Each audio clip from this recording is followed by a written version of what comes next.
शांताकारं भुजंगशयनं पद्मनाभं सुरेशं विश्वाधारं गगनसदृशं मेघवर्णं शुभांगं लक्ष्मीकान्तं कमलनयनं योगिभिध्यानगम्यं वंदे विष्णु भवभयहरं सर्वलोकैकनाथं। मंगलम भगवान विष्णु मंगलम गरुड़ध्वज मंगलम पुंडरीकाक्ष मंगलाय तनोहरि। ओम नमो भगवते वासुदेवाय। आज का दिन आप सभी के लिए मंगलमय हो।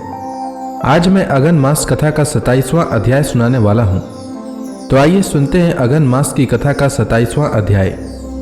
जन्मेंजय ने कहा, भगवान, मैं देवता, दानव, गंधर्व, अप्सरा, मनुष्य, यक्ष, राक्षस और समस्त प्राणियों की उत्पत्ति सुनना चाहता हूँ।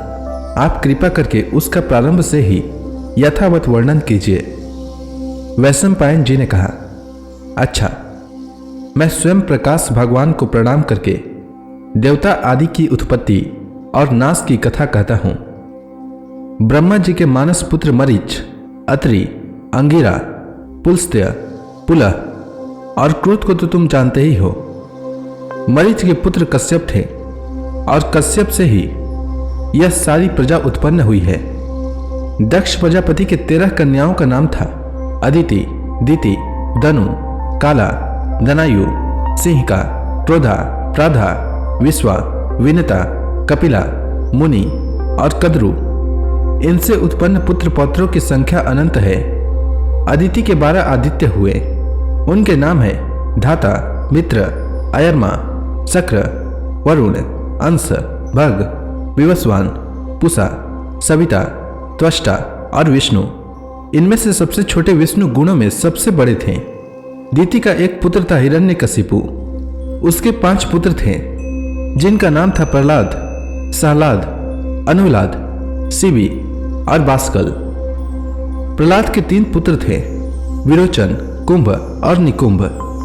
विरोचन का बलि और बलि का बाणासुर। बाणासुर भगवान शंकर का महान सेवक था। वह महाकाल के नाम से प्रसिद्ध है। दनु के 40 पुत्रों में विप्रचित सबसे बड़ा, यशस्वी और राजा था। दानवों की संख्या असंख्य है। सिंहिका से राहु हुआ जो सूर्य और चंद्रमा को ग्रसता है। क्रोधा से सुचंद्र, चंद्रहंता और चंद्र प्रमर्दन आदि पुत्र पौत्र हुए। क्रोधवश नाम का एक गण भी हुआ था। दनायु से 4 पुत्र हुए, विक्षर, बल, वीर और वित्रासुर। काला से विनाशन, क्रोध, क्रोधहंता, क्रोध शत्रु और कालकय नाम से प्रसिद्ध असुर हुए। भृगु ऋषि से असुरों के पुरोहित शुक्राचार्य का जन्म हुआ। यह असुर और सूर्य वंश की उत्पत्ति पुराणों के अनुसार है।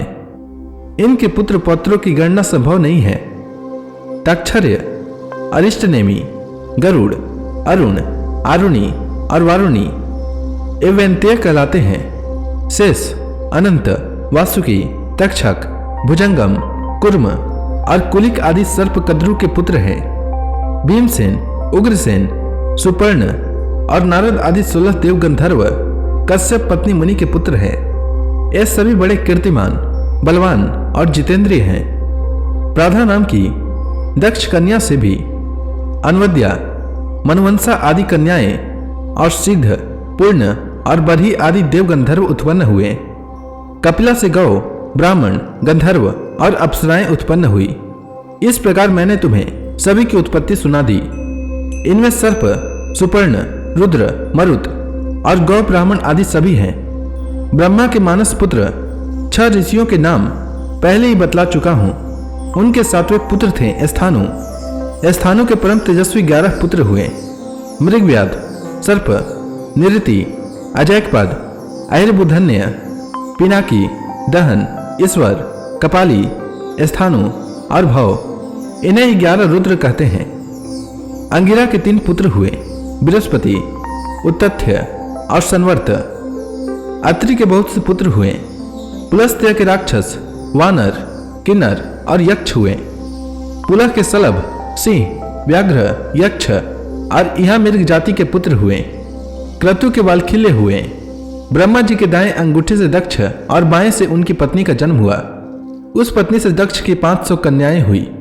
पुत्रों का नाश हो जाने पर दक्ष प्रजापति ने कन्याओं का विवाह इस शर्त पर किया कि उनके प्रथम पुत्र उन्हें मिल जाएं। उन्होंने 10 कन्याओं के विवाह धर्म से 27 का चंद्रमा से और 13 का कश्यप से किया था। धर्म की 10 पत्नियों का नाम यह है: कीर्ति, लक्ष्मी, धृति, मेधा, पुष्टि, श्रद्धा, क्रिया, बुद्धि, लज्जा और मति। धर्म के द्वारा होने के कारण इन्हें उसकी पत्नी कहा गया है। 27 नक्षत्र ही चंद्रमा की पत्नियां हैं। वे समय की सूचना देती हैं।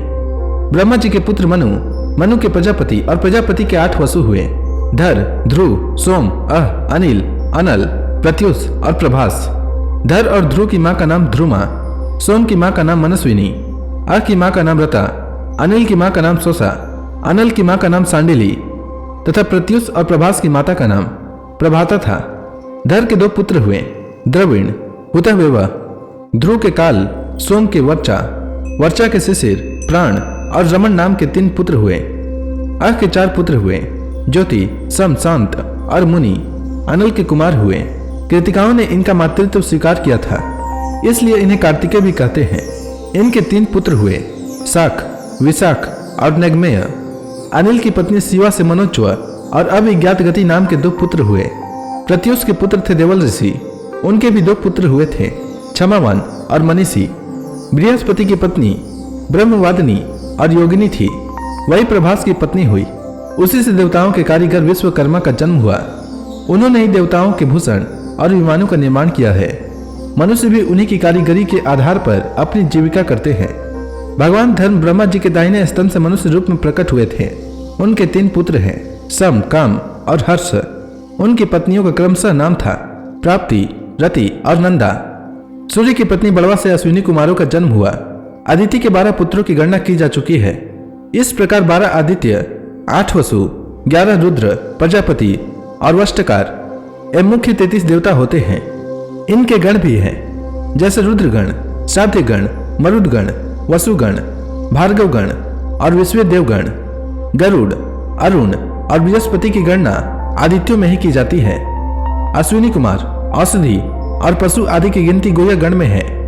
इन देवगणों का कीर्तन करने से सारे पाप छूट जाते हैं। महर्षि भृगु ब्रह्मा के हृदय से प्रकट हुए थे। भृगु के शुक्राचार्य के अतिरिक्त चैवन नामक पुत्र हुए। ये अपनी माता की रक्षा के लिए गर्भ से निकल आए थे। उनकी पत्नी का नाम था अरुणी। उनकी जांग से औरों का जन्म हुआ।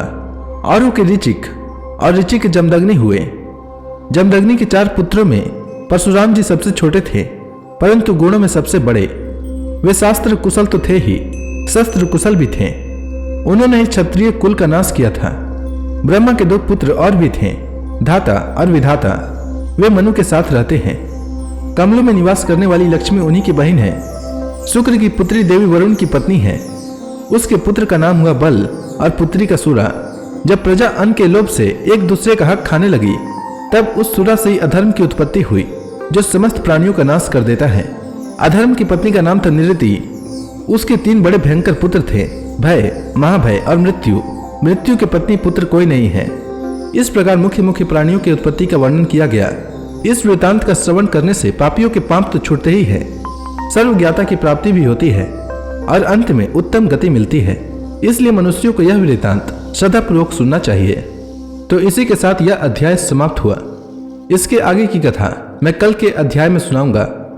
तब तक के लिए भगवान हरि का नाम लेते रहें। तो प्रेम से बोलिए भगवान विष्णु की जय, श्री कृष्ण भगवान की जय, लक्ष्मी माता की जय, तुलसी माता की जय, समस्त देवी देवताओं की जय।